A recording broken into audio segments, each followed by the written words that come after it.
rewriting our curriculum. This wasn't just a revision.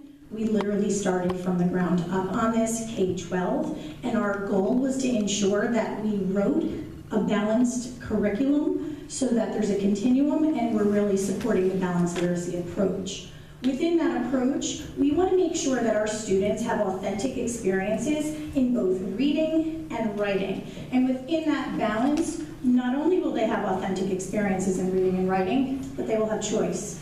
They will have voice, but so will our teachers. And it's finding the balance between the two. So in our new curriculum, you will see an integration of different genres. We have fiction and nonfiction.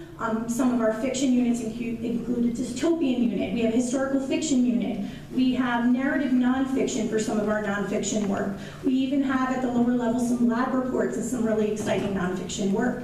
And when we think about it, our goal is by the time our students graduate, we want them to have exposure to a multitude of genres that can open their minds as they think about their future and the careers that they might want to take on as they move forward from Nutley. So within that exposure to different genres, they're also going to have different text types. Some of our units are really exciting. Students are going to be doing meaningful things. We thought about authentic experiences. What would kids need to do when they leave our schools? And we want to expose them to a lot of different things. We have some units where there are TED Talks or podcasts, or they're creating authentic, real-world, tangible pieces. And they're going to have a choice and a voice, as I said, in that. Oops, that wasn't good, sorry. So within our curriculum, we're following district policy as far as what the curriculum includes. Every unit starts with a scope and sequence. That's for every grade level, and of course it's standards-based. So we're thinking about the New Jersey Student Learning Standards. We used backwards design as we thought about this, so we're thinking with the end in mind. And teachers are going to easily navigate it because when they read the unit, they'll start by thinking about the rationale and summary, focusing on the goal. What do we want students to know and be able to do by the end of the unit? And then they can use a differentiated approach in order to help our students get to that goal. There are essential questions, enduring understanding schools, and teaching points that are all in alignment. I will show you an example of that. And we have new common assessments. This is probably the most exciting part, is that our units and assessments are in alignment. So all the work we're doing, students will have an opportunity for application, and it will be directly connected to the work of the unit. We also have resources and different technological tools that we're providing for the teachers. In addition to a multitude of new resources that we purchase through the district funds, we actually put hyperlinks directly in the documents. Mrs. Loconsolo, Mr. Bain, Dr. Glazer, all of us worked on this with our team. We actually had a team of 30 teachers, 15 at the elementary level, 5 at the middle level, 10 at the high school level. It was a tremendous experience. It really was the full support of the district, and we were able to produce the documents that we're going to be sharing with our teachers this year. So this is a sample scope and sequence from grade 2. I apologize, the little Y slipped down there for elementary. But if we're looking, you can see the balance between reading and writing, and we also have word study. We have 120 minutes of instructional time in English language arts. So what we want our teachers to do is give students experience in reading, writing, and word study every day. So at the elementary, what that means is teachers will be in a reading unit and a writing unit at the same time. If you look across here, you can see in Unit A, they're in second grade reading growth spurt as their launching reading workshop. They're also going to be looking at lessons from the Masters Improving Narrative Crafts, so there's a little bit of a narrative connection there. As they move forward, there's some reading nonfiction as they're becoming experts. They're also going to be writing a how-to guide on nonfiction. We want students to be immersed in reading and writing with this really nice crossover that gives them opportunities to apply reading experiences to writing and vice versa. And you can see that through all our units. All of our elementary units have anywhere from 5 to 6 units in reading and 5 to 6 units through writing across the year. And for word study, K4, we are still utilizing Words Their Way, which is our word study program. When we were writing these units, we utilized the Lucy Calkins units of study to unpack the curriculum, but we also added our own spin. We thought about what do we really want our students to know and be able to do, and we added in some ideas for differentiation so that it's not just about whole class. We also want our teachers to be able to plan for small group and individual instruction as well. This is a sample from some of the goal work we did. We started with the goal in mind. This sample says readers will take charge of their reading. We turned that into a question. How do readers take charge of their reading? And then the enduring understanding really is what we hope our students will know by the end. Well, how will they take charge? By making choices, reading with purpose, and understanding. And then all of our teaching points. This is really powerful because if we have students in different elementary buildings and they move from place to place, or teachers can engage in discourse about the curriculum, everyone's in the same place. They're writing their lessons from here. These are all the objectives. Everyone is clear on what it means, where to go, and we also have a supportive tool on how to implement it, and we'll be utilizing some professional development consistently throughout the year in order to ensure this is successful.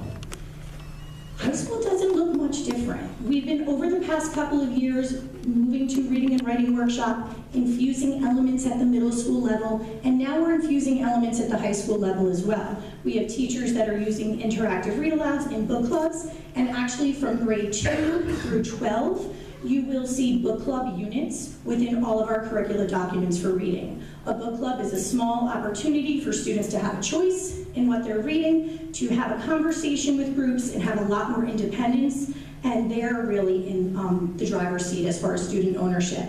For our high school and middle school units, so 7 through 12, we have 8 units. We're looking pretty much at 2 per marking period, 1 reading and 1 writing. This is exciting work because in the past we've typically only had reading units that have writing really as a part of that unit or an end result. Now we have writing units where we're really going to be immersing kids in the writing process. What do real writers do? What does that writing work look like? Wow, that author wrote that, maybe I can try that. And we're going to be infusing this idea of mentor text where we study the work of either professional authors or student authors, and then we emulate that in our writing. And it's really powerful. If somebody were to say to you, and a couple of you have heard this, can you write a feature article for me?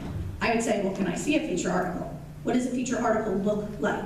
So instead of assigning writing to our students, we want our students to be inquisitive, to utilize inquiry, and that is really embedded into all of our curricular documents, and we will be supporting our teachers again at the secondary level with PD specifically focused on writing this year. This is pretty exciting work. So our freshman unit, just to give you a little snapshot, we have some narrative nonfiction book clubs at the beginning of freshman year where they will then write their own narrative nonfiction pieces. We are moving to a little bit of a freshman seminar type style in our second marking period that's infused in research. Students will be choosing what they want to research, picking topics, and then writing argument research papers at the end in their writing unit. We then move into another book club on historical fiction book clubs, and then students will then choose a topic that interests them in their historical fiction books, and then move into a writing unit where they're able to do some research and some writing and an informational text on that. And then finally at the end of the year, they'll be reading 1 text, a whole class novel that the teacher will select, and reading it from multiple lenses. This is crucial for us. Not only does it allow that balance, but if we think about our freshmen coming in, we want them to transition well to Nutley High School, and we've included that transition into this curriculum. If you look, this looks very similar to grade 2. All of our documents were written in that same parallel formula, and it's just a little bit more intense because the work's harder and more complex at that level. So why is this going to benefit the students here in Nutley? Number 1, it's really not one size fits all anymore. We're allowing for differentiation. These are flexible documents. Teachers are able to navigate them based upon what their students need, and they're using the pacing in order to do it within the allotted time frame. They also promote student choice, book clubs, partnerships, student-selected writing experiences, and it promotes thinking and discovery. We want our students talking. We want them accountable. We want them throwing their ideas out in the air. We actually have embedded into most of our documents lessons for speaking, for listening, and our language standards. We have vocabulary and word study infused into our reading, and we have grammar infused into our writing. So it's really fully comprehensive within the standards. And finally, it values and supports student growth.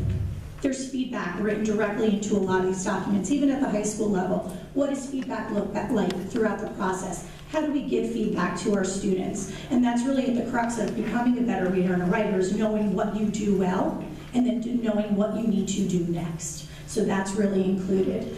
And as I said, we will be supporting our teachers with some professional development. And at the secondary level, I just want to give a little shout out to our PD developer, Dr. Gravity Goldberg, who helped us with some of our mapping. She was a tremendous help at the secondary level. We are making some changes here in Nutley that not a lot of other high schools are doing, as we are bringing this balanced literacy approach up to the secondary level. I'm so proud of the work of our teachers. I want to thank them, thank all of the administrators here. It's been a phenomenal